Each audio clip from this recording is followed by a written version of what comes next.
Ladies and gentleman, वक्त अकीदे के बाद सबसे कीमती तरीन असासा है।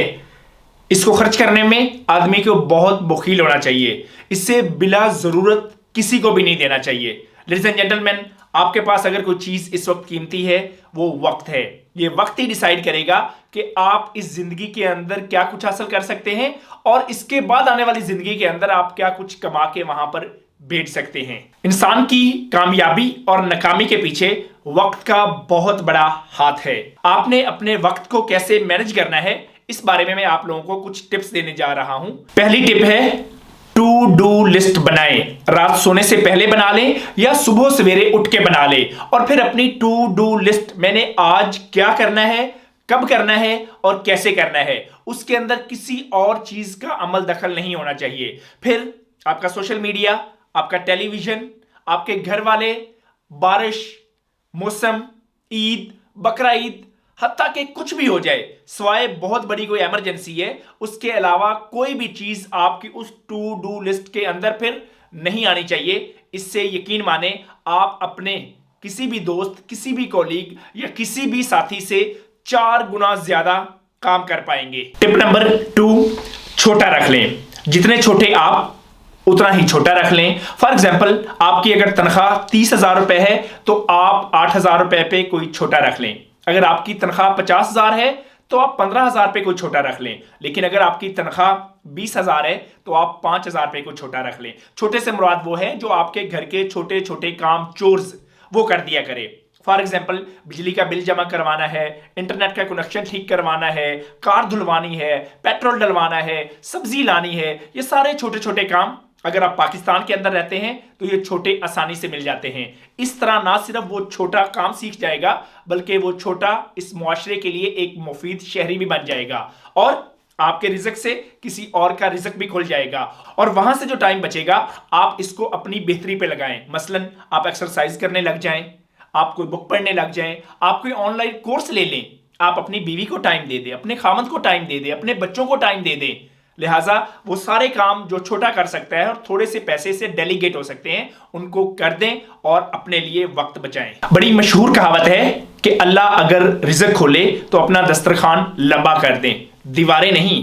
और याद रखें, मुत्की शख्स अपने काम खुद करता है, लेकिन जब तक आप मुत्की नहीं बन जाते तब तक तो अपने काम आप किसी छोटे के हवाले कर दें, डेलीगेट कर दें। टिप नंबर 3, वक्फा परेशानी लें। अपने 24 घंटे के अंदर आप 1 घंटा मुख्तस कर दें जिसमें आप वो सारे इमरजेंसी के जो काम होते हैं उनको निपटा लें। फॉर एग्जाम्पल, आप सुबह अपनी टू डू लिस्ट बना रहे थे या रात को बैठ के टू डू लिस्ट बना रहे थे, तो उसके दौरान कोई इमरजेंसी कॉल आ जाती है, कहीं फौतगी हो जाती है, कहीं और कोई इमरजेंसी हो जाती है, तो कम से कम अपने 23 घंटों को मत बर्बाद करें। वो शाम को जो आपने 1 घंटा वक्फा परेशानी का बनाया हुआ है उसके दौरान बैठ जाएं, कॉल्स कर लें रिश्तेदारों को, दोस्तों को, या जहां कहीं भी करनी है। और अगर आप हल कर सकते हैं, पॉसिबल है, तो उसे हल भी कर दें। उस 1 घंटे के अलावा बाकी अपने 23 घंटे अपनी प्रोडक्शन पे लगाएं, अपनी टू डू लिस्ट पे लगाएं। टिप नंबर 4, मिलजुल कर काम करें। याद रखें, रूम एक दिन में नहीं बना था। आपके घर के काम जितने भी हैं उनको आप बांट दें। ये जो जिंदगी है इसको आप अलग थलग रख के अकेले इसका बोझ नहीं उठा सकते।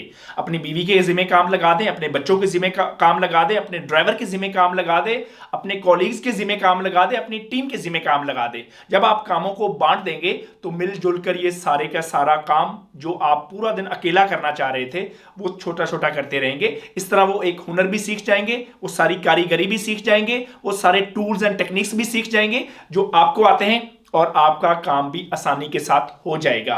लिहाजा पाकिस्तान के अंदर आप कहीं भी रहते हैं, अगर आप अफोर्ड कर सकते हैं, ड्राइवर है आपके साथ, तो ड्राइवर के जिम्मे कुछ काम लगा दें। वो बिजली के बिल जमा करवा दे, वो इंटरनेट का बिल जमा करवा दे, वो सब्जी लेके आ जाए और महीने के एंड पे उसके साथ बैठ के हिसाब भी कर लिया करें और आपका बहुत सारा टाइम इस तरह बच जाएगा जो आप अपनी प्रोडक्टिविटी पे लगा सकते हैं। टिप नंबर 5, अकेले खाना खाएं। रात का खाना जरूर अपनी फैमिली के साथ खाएं, लेकिन अगर आप ऑफिस के अंदर हैं तो जहां पे वर्किंग लोग होते हैं वहां पर अमूमन लंच ब्रेक होती है और इस लंच ब्रेक का पता ही नहीं चलता, 1 घंटा गुजर जाता है। आप बैठते हैं, आप गप्पे लगाने लग जाते हैं और 1 घंटे का पता ही नहीं चलता। वरना अगर सिर्फ खाना खाना हो तो 5 से 10 मिनट के अंदर आप आसानी के साथ खाना खा सकते हैं। इसका बेहतरीन हाल यह है कि जब रश आवर होता है उससे बचे।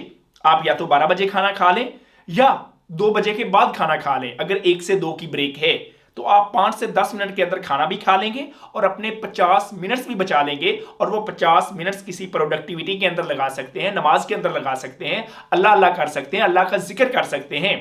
लिहाजा आज के बाद खाना अकेले खाने की कोशिश करें, क्योंकि जब आप दोस्तों के साथ बैठ के, अपने कोलीग्स के साथ बैठ के गपशप लगाते हैं, उस गपशप का कोई फायदा भी नहीं मिलता है और एंड ऑफ द डे आपका पूरा घंटा बर्बाद हो जाता है और एक हफ्ते के आपके 5 से 6 घंटे बर्बाद हो जाते हैं।